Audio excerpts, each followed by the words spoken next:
The bent over shoulder blade or scapular car is one of my favorite exercises. I really love shoulder blade loaded cars, but I love this one because it feels really good for those mid back muscles right in between your shoulder blade and your spine, where a lot of people have just kind of irritated, cranky knots that they try to foam roll and dig into with balls of all sorts, or feel like they constantly need massages for.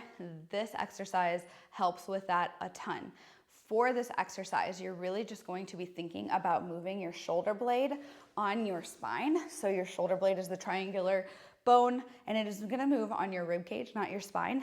You're gonna think about it coming up, back, down, forwards, and then reversing the motion forwards, down, back, and up. It can feel like it is a rectangle or square, but we want to smooth those corners out to make it more of an oval. That way you're not moving like a robot and you can get all of the range of motion that is possible in that shoulder blade.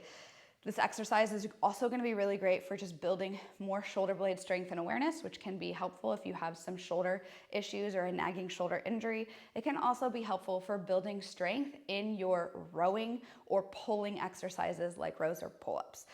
This exercise specifically is going to carry over a little bit more to your bent over rows because it is the position that we're in. When you are doing the movement, you're going to load those middle back muscles in between your shoulder blade and spine by challenging them and giving them load as they contract. You're also going to load them in a loaded stretch as you are reaching forward towards the ground and protracting, which is also going to feel really nice, which is why I love this exercise. So you're going to want to choose a light to moderate weight first. But eventually, I like to load these up pretty heavy so that they are hard for me to move, but I want you to get proficient with the skill and the movement itself. And I want you to build awareness first and learn your compensations and how to work around those and how to work through them and try to reduce them before you start to build onto that and add more weight. Generally speaking, if you're struggling to not compensate, you're gonna want to reduce the weight or just go really slow and eventually you will get the hang of the movement. So to do the exercise, you're gonna grab your weight. It can be a kettlebell or a dumbbell.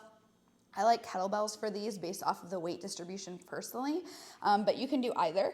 You're gonna get in your bent over position, grab the weight, and again, we're just gonna do our shoulder blade car. So up towards our ear, up towards the back, down towards the hip, and down towards the ground. And that would be 1 rep. I'm gonna go ahead and show you one more. And then when you get to the start position, we're gonna reverse it. So away from the ear, up towards the spine, up towards the ear, and then away from your back towards the ground, back to your hip. And again, back to the start. That was 2 reps in each direction. You can do more, you can do less. I typically will have people do 3 to 5 in a set, depending on their strength and awareness. A lot of people, when they first start, will have a lot of compensations. The point of this exercise is to isolate shoulder blade movement initially. Sometimes we get a little more complex with it, but if your goal, and you're just starting with this, and your goal is to get better at your shoulder blade, make sure it's only the shoulder blade that's moving. To do so, I'm gonna show you the compensations people normally have. So the first compensation most people will do is bending the elbow. We wanna keep your arms straight and make sure the shoulder blade is doing the initial pull. This is very common because we're used to rowing, but you wanna get better at your shoulder blade, make sure your shoulder blade's the thing that's doing the movement. So go slower, and if that's still not working, drop the weight a little bit. Even if you just have to practice with just your hand and body weight first, that's totally fine. The second and the other most common compensation is gonna be moving your spine a lot. So a lot of people will arch their back as they're lifting and pulling, and then they will round it as they're coming down, and we will see a lot of spine movement. We definitely don't want to do that.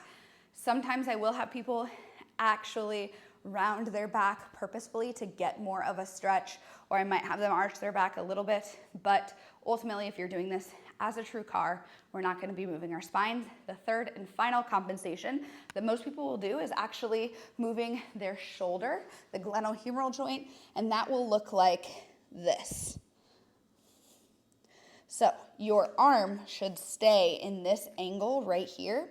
Your shoulder blade should move and your arm follows, but a lot of people will try to move their arm and their shoulder blade will follow, which again, it means we're not great at separating the difference between our scapulothoracic joint and our glenohumeral joint.